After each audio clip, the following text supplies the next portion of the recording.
नकली चांदी का कारोबार इतनी तेजी से फैल रहा है, ये सिर्फ ना केवल सरकार की जेब पर डाका डल रहा है कि वैष्णो देवी में वहाँ पे बेचने वाले दुकानदार वो शुद्ध चांदी ही नहीं बेच रहे हैं। अच्छा, मतलब आस्था के नाम पर भी इस तरह का खिलवाड़ हो रहा है, लोग धर्म कर्म के काम में भी इस तरह का अधर्म कर रहे हैं। मैं कैसे ये पहचानूं कि भाई ये असली है कि नकली है? कोई हॉलमार्क रहता है या नहीं रहता है? क्योंकि HUID कोड बिल्कुल आपको ये बता देता है कि अगर आपने एंकलेट खरीदी है तो वो एंकलेट ही है, वो सिक्का नहीं है। वो खुद अपने आप मिलावट करते हैं या फिर पीछे से मिलावट का ऐसा काम चल रहा है, कारोबार चल रहा है कि वहां मिलावट होने के बाद फिर इनके पास सामान आ जाता है?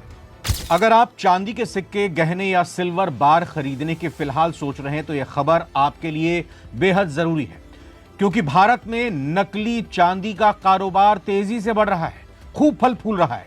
BIS यानी ब्यूरो ऑफ इंडियन स्टैंडर्ड्स ने खुद अलर्ट जारी किया है कि बाजार में ऐसी चांदी बिक रही है जिसमें सस्ती धातुएं मिलाई जा रही हैं, यानी आप जिस चीज को शुद्ध चांदी समझकर खरीद रहे हैं वो असल में नकली भी हो सकती है।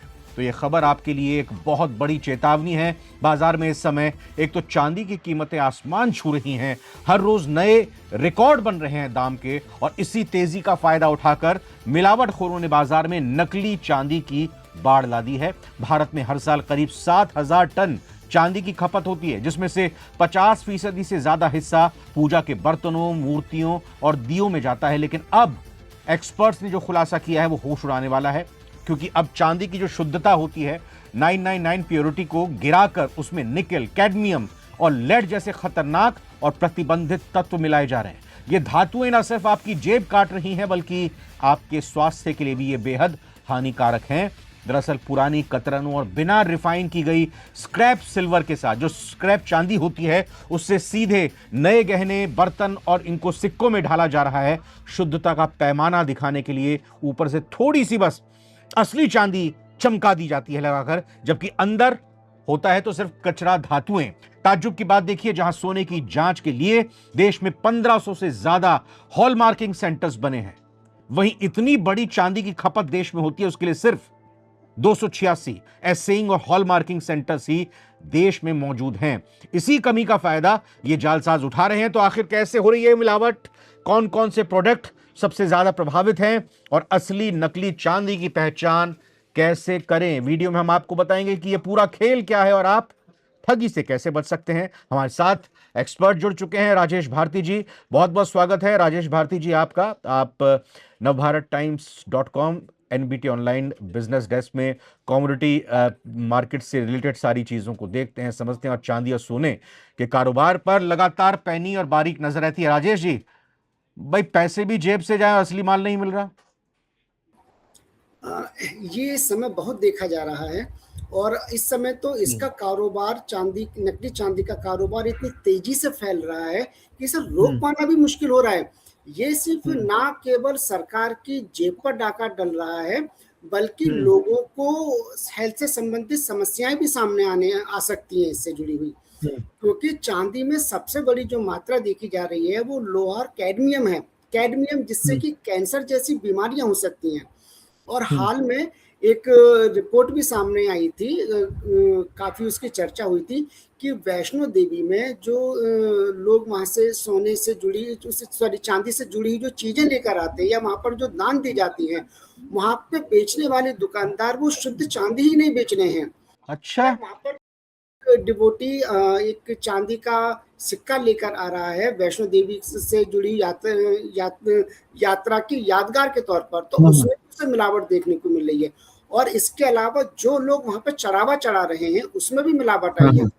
मतलब आस्था के नाम पर भी इस तरह का खिलवाड़ हो रहा है, लोग धर्म कर्म के काम में भी इस तरह का अधर्म कर रहे हैं चंद पैसों के लिए। ये बहुत ज्यादा इसमें हो रहा है और इसकी सबसे बड़ी चीज है कि भाई लोगों में कहीं ना कहीं जागरूकता की भी कमी है। क्योंकि पिछले साल BIS ने ये क्लियर कहा था कि भाई चांदी पर ये हॉलमार्क जरूरी है और उस पर जो एक मैं उस पर आऊंगा, मैं राजेश जी उस पॉइंट पर आता हूं। हाँ, उस पॉइंट पर आते हैं कि भाई क्या होना चाहिए और क्या नहीं हो रहा। लेकिन सबसे पहले भाई मैं एक आम ग्राहक के तौर पर किसी भी सुनार की दुकान पर, किसी भी जौहरी की दुकान पर जाता हूं, मैं कैसे ये पहचानूं कि भाई ये असली है कि नकली है? कोई हॉलमार्क रहता है या नहीं रहता है, या कुछ पहचान है? जैसे सोने के लिए एक स्टोन होता है, उस पर घिस के वो कुछ पहचान करते हैं। भाई पहचान कैसे हो पाएगी? कुछ है इसका स्टैंडर्ड, कोई है इसका तरीका? आम इंसान के लिए तो नॉर्मल पहचान कर पाना बहुत ही मुश्किल है, क्योंकि हम नॉर्मली सोना और चांदी में डिफरेंस नहीं लगा सकते। हाँ, कुछ चीजें हैं जिनके जरिए से हम पहचान सकते हैं, कुछ केमिकल फॉर्मूलाज होते हैं, और दूसरी चीजें हैं, कहा जाता है कि चांदी जो है वो हीट की बहुत अच्छी कंडक्टर होती है, और हम एक एक आइस का टुकड़ा अगर सिल्वर पर रख दें तो वो हम किसी मतलब एक लकड़ी पर रखे हुए की अपेक्षा चांदी पर रखा हुआ बर्फ का टुकड़ा तेजी से पिघलेगा, अगर वो शुद्ध चांदी है तो। अगर उसमें कहीं ना कहीं कुछ मिलावट है तो वो बर्फ का टुकड़ा थोड़ा धीमे पिघलेगा, बजाय उसके कि वो टुकड़ा अगर कहीं टेबल पर रखा हुआ है। तो ये इसको माना जाता है। साइंस में भी चांदी को एक वायर के रूप में या फिर दूसरे इक्विपमेंट्स में बहुत ज्यादा यूज किया जाता है, सिर्फ उसकी एक गुड इलेक्ट्रिसिटी कंडक्टर की वजह से। तो एक नॉर्मल पहचान हम ये कर सकते हैं। इसके अलावा कुछ केमिकल तरीके होते हैं जो कि आम व्यक्ति के लिए पहचान करना बड़ा मुश्किल है।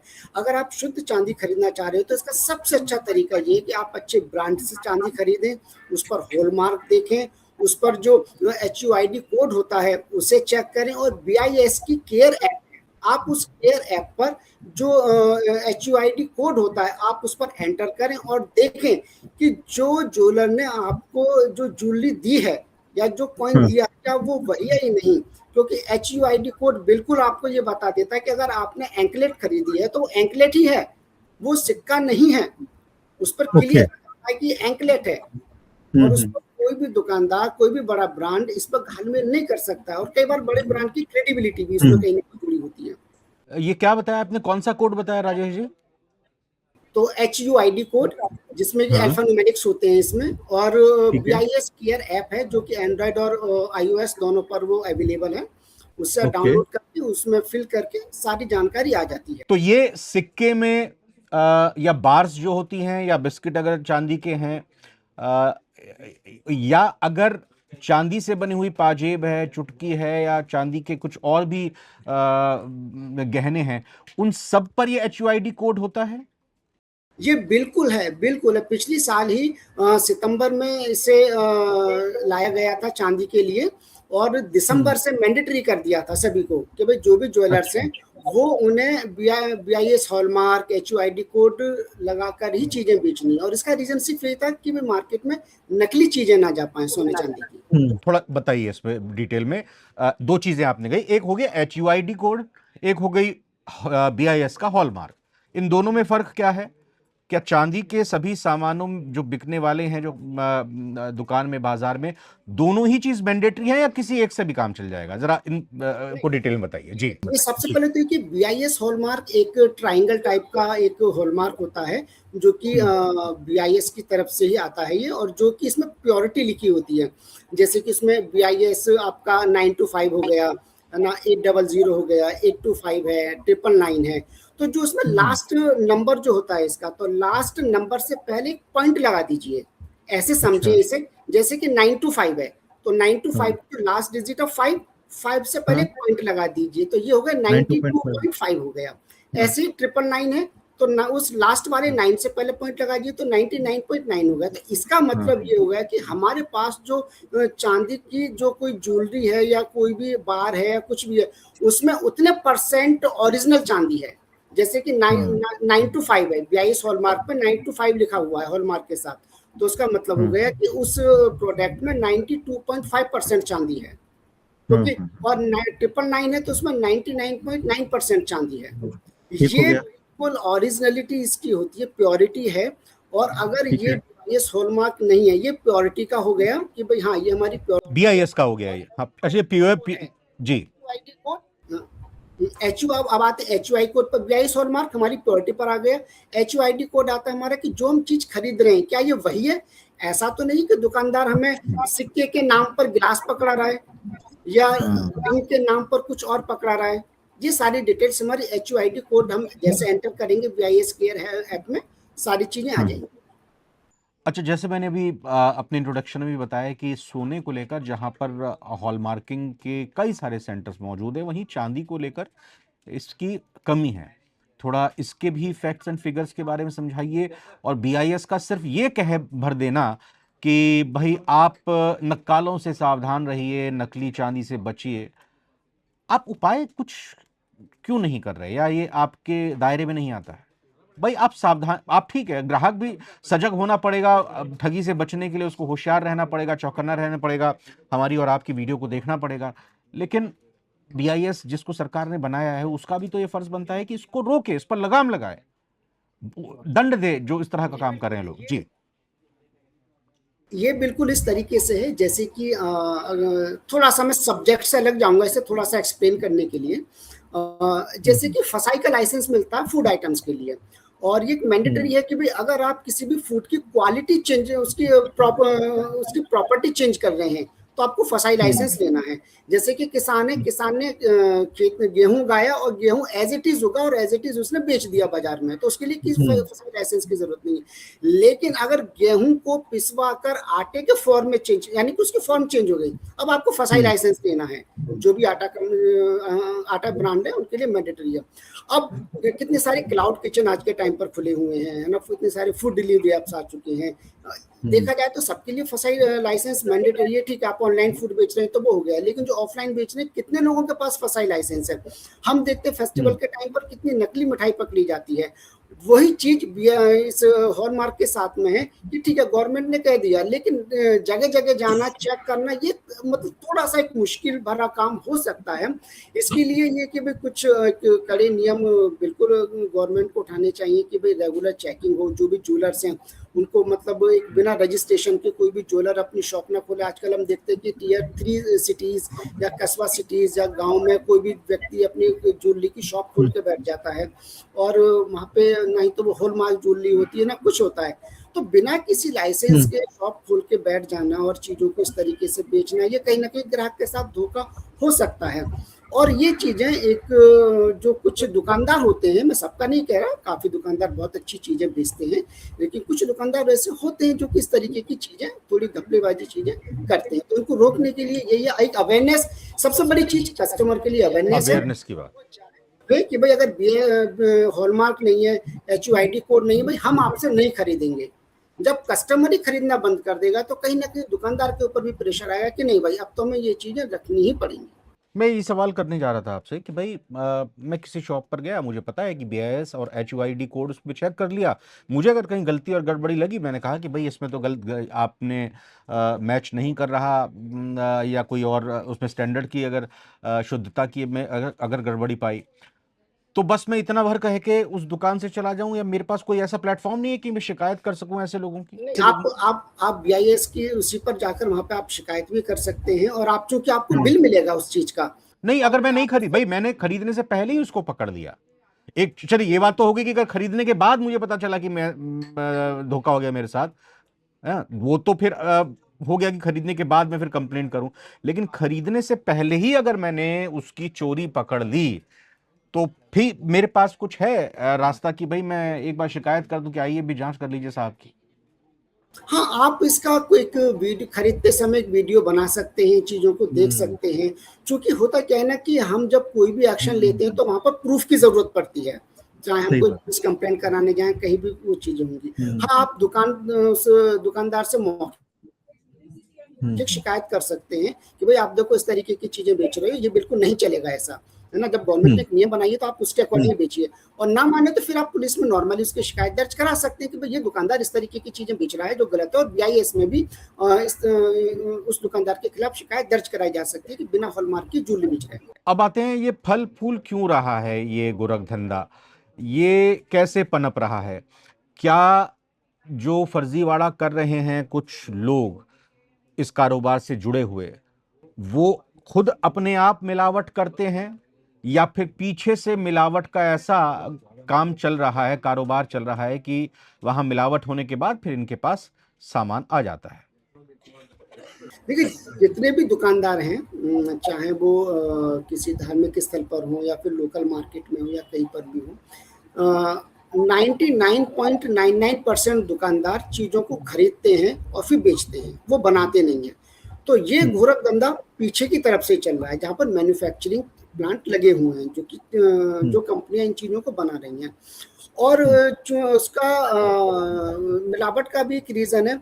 अब इसको सीधा सा ये समझिए कि भाई अगर ओरिजिनल चांदी का एक सिक्का हम ये मान के चलें कि भाई वो 1,000 रुपए का आ रहा है, एक एग्जाम्पल हम लेते हैं, एक कंपनी वाला है, उसके यहाँ पर 100 एम्प्लॉयज हैं और उसको एक चांदी का सिक्का अपने एम्प्लॉयज को देना है, तो वो भी सोचेगा कि यार 1,000 का सिक्का मैं क्यों लूं, चलो दूसरा वो है, एक काम करते हैं, यार ये 200 रुपए का सिक्का दे रहा है, ठीक है 1% चांदी है इसमें, ले आओ, और वो उसे दे देता है। लोग भी बड़े खुश हो जाते हैं ना। मेरे साथ भी एक बार ऐसे धोखा हुआ था कि मुझे एक जगह से चांदी का सिक्का मिला था और मैंने फिर बाद में सोचा कि यार चलो इसको थोड़ा काफी टाइम हो गया, इसको गलवा के कुछ चीज में दूसरी में कन्वर्ट करवाया जाए। और जब मैं जो पहुंचा अपने ही सिटी में उसे गलवाने के लिए, तो उसने छोटा सा एक टुकड़ा काटा और जब उसने उसे गलाया और चेक किया, बोला कि भाई साहब इसे फेंक दो, कुछ भी नहीं है इसमें। और चूंकि मेरी सिटी में एक सराफा मार्केट है और मेरा एक दोस्त उस मेरे साथ था जो कि ज्वेलरी का ही काम करता है, उसने मुझे बताया कि राजेश 100 रुपए में चांदी के सिक्के मिल जाते हैं। अब सोचिए 100 रुपए में क्या चांदी का सिक्का मिल जाएगा? नहीं मिलेगा। चूंकि सस्ती चीजों की डिमांड है, असली खरीदेंगे तो उसके लिए पैसा ज्यादा खर्च करना पड़ेगा, लोग ज्यादा पैसा खर्च करना नहीं चाहते, सस्ता आइटम लेना चाहते हैं, तो के नाम पर सस्ता आइटम। राजेश, ये तो आपने ग्राहक के तौर पर ये बताया कि भाई कोई कंपनी अगर अपने एम्प्लॉय को दिवाली पर या किसी और उपलक्ष्य में अगर कोई गिफ्ट देता है, लेकिन मैं ये जानना चाह रहा हूँ कि जो जैसे आपने कहा कि 99.9% या 99% जो भी ये बड़े कारोबारी हैं वो पीछे से जहाँ से प्रोडक्शन होता है, जहाँ ये तैयार होता है सोना चांदी, वहां से इसकी खरीद करते हैं, तो क्या वो भी ठगे जाते हैं, उसके बाद वो आगे चला जाता है? क्योंकि ये तो माने कि उनको तो कोई चूना नहीं लगा सकता, तो ये जानबूझकर ही जो गड़बड़ झाला कर रहे हैं ये लोग, ऐसी ही साँठ-गाँठ करके मिलावटी माल खरीद रहे हैं और फिर इसको आगे खपा रहे हैं, ऐसा है क्या? या फिर वाकई में कहीं ये लोग भी चूना लग जा रहा है इनको भी? दुकानदार जो बेचने वाले हैं इस तरीके की चीजें, उन्हें सब पता होता है ना। वो बिल्कुल भी इस चीज से अनजान नहीं होते। उन्हें भी पता है कि यार अगर मैं 100 ग्राम का एक चांदी का सिक्का ले रहा हूँ तो वो मुझे कितना महंगा पड़ेगा, या कोई भी आइटम है, कोई भी ज्वेलरी है, और ग्राहक इसे कितने खरीदने वाले। मतलब जो भी गड़बड़ हो रही है वो रिटेल में हो रही है, हम ये समझ चाह रहे हैं। हाँ, मतलब भाई आप परचेज ही मत कीजिए अगर कोई मिलावटी बना भी रहा है। हाँ, के साथ खरीदा है और गड़बड़ ऊपर से ही है। अच्छा, थोड़ा सा ग्राहक का भी लालच होता है कि ठीक है सस्ता खरीद मिल जाता है। अब यहाँ पर होता है क्या है कि जो रिटेलर्स हैं, जो दुकानदार हैं, उन्हें प्रॉफिट भी इस पर बहुत ज्यादा होता है, क्योंकि पीछे से 100 रुपए की कोई चीज अगर मार्केट में आ रही है तो वो दुकानदार उस चीज को 150 रुपए की बेच देते हैं और उसके बाद ही वो सस्ती रहती है, यानी कि उन्हें 50 रुपए का सीधा प्रॉफिट हो गया। और अगर वो ओरिजिनल चांदी बेचेंगे तो पहली बात तो उन्हें टैक्स पे करना होगा, प्रॉफिट उनका कुछ कम रहेगा, है ना, और सारी चीजें उनकी सरकार की नजरों में रहेंगी। तो मोस्टली दुकानदार इन चीजों से बचना चाहते हैं और उन्हें वो लगता है कि जब चीजें सस्ती लोग खरीदने के लिए तैयार हैं तो हम बेचने के लिए क्यों पीछे रहें। तो ये चीजें पूरी एक चैन है जिसे कि पीछे से ये पूरी चलती रहती है और जिसमें पिस्ता कस्टमर है। ओके, तो राजेश जी, इस खबर से जुड़े कुछ और पहलू या पॉइंट अगर हम मिस कर रहे हो तो मैं चाहूँगा कि आप उस पर भी जानकारी दे दीजिए, क्योंकि आप तो रोज़मर्रा में इस तरह की खबरों से जुड़े रहते हैं।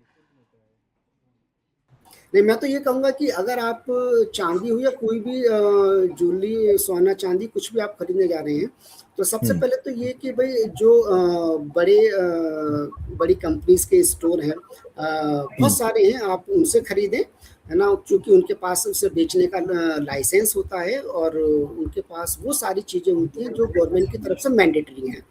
वो BIS हॉलमार्क चेक करें ज्वेलरी पर और HUID कोड जरूर देखें और उसे ऐप में डालकर एक बार क्रॉस चेक कर लें कि हाँ वही है या नहीं है। कई बार अगर आप नहीं भी करते हैं तो बिल जरूर लें, पक्का बिल लें, वो दुकानदार जिसके पास रजिस्ट्रेशन हो, और अगर कल को कोई गड़बड़ होती है तो कम से कम उस दुकान के खिलाफ एक कंप्लेंट दर्ज कराई जा सकती है। और चूंकि बड़े ब्रांड है तो वो इस तरीके की गड़बड़ी बहुत कम करते हैं, ना के बराबर होता है। सेकंड थिंग कि उनकी रीसेल वैल्यू भी अच्छी होती है। आप किसी लोकल शॉप से खरीद के लाए और फिर बाद में उससे कहीं बेचा तो उसकी रीसेल वैल्यू नहीं मिलेगी। पता चला कि भाई हम दुकानदार ने बोल दिया कि नहीं जी ये तो प्योरिटी इसकी 800 है, और जब मार्केट में बेचने गए तो पता चला कि भाई चांदी की तो प्योरिटी 200 है, यानी कि इसमें सिर्फ 20% चांदी है।